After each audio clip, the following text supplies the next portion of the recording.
Magandang araw po sa ating pong lahat at welcome po sa ating squad weekly interactive meeting. Nasa week 20 na po tayo ngayon at ang title po ng ating pong lesson is about orderliness.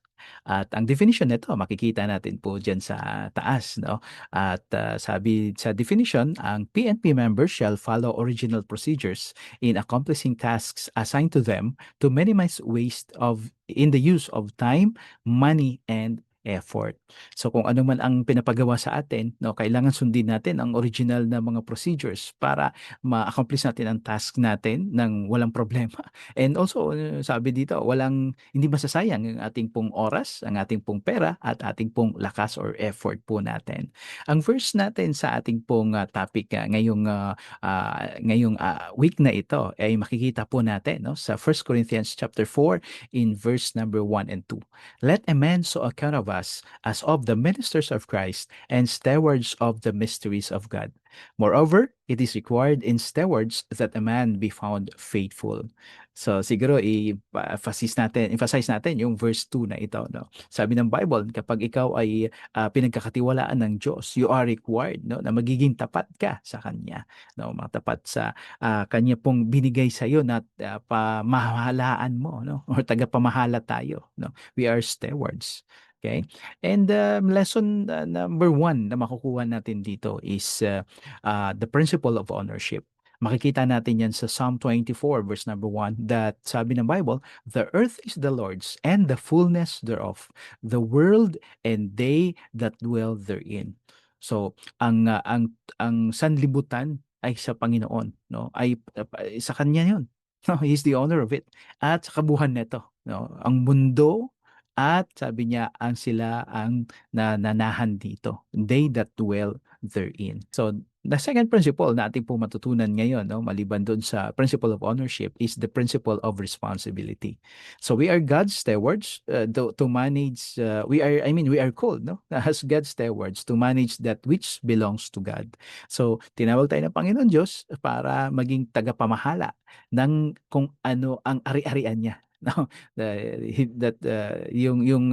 i-manage natin yung kung anong sa kanya sa Panginoon. Of course, no, the earth, no, and all that is in it.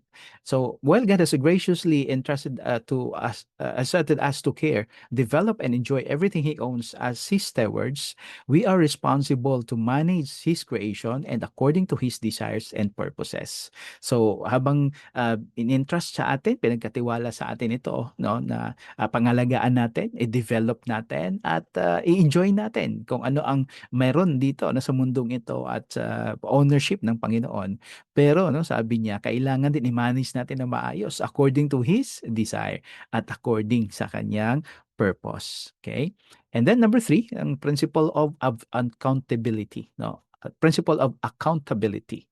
Yan po ang number 3 natin na pag-aralan ngayon. No? A steward is the one who manages the possessions of another, just as we are entrusted by the people and those that are in authority over us. We are all stewards of the resources that God has entrusted to our care, including our time, money, abilities, information, wisdom, relationships, and authority.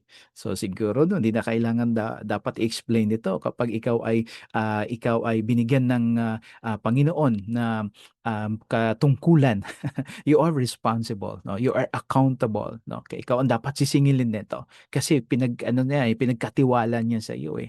So ano sabi dito? That he entrusted us, no? Our time, no? Our time actually, our money, our abilities, information, wisdom, relationship, and authority. So we must be accountable.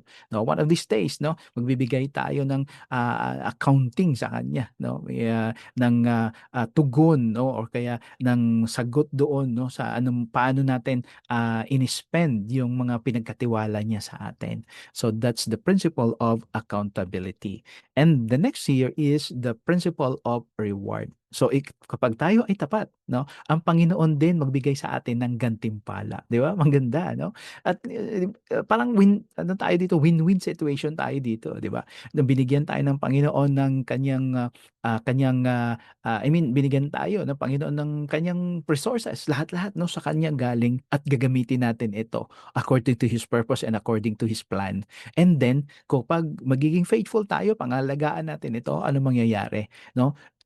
Bibigyan tayo ng gantimpala, no? So, importante na magiging faithful stewards tayo ng kung anong binigay sa atin ng Panginoon. It might be our time, our ability, our talent, no, our treasure, relationship nga sabi kanina. We must be responsible for it. And God will give us reward para diyan, no? So, una, no, natutunan natin sa orderliness yung the principle of ownership, and then the principle of responsibility, and then the principle of accountability, and the principle of reward.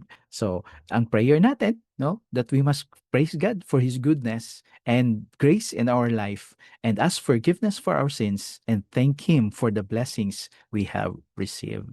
So, yun po ang lesson natin about orderliness sa week 20 natin sa ating pong squad weekly interactive meeting. Maraming pong salamat, and to God be the glory.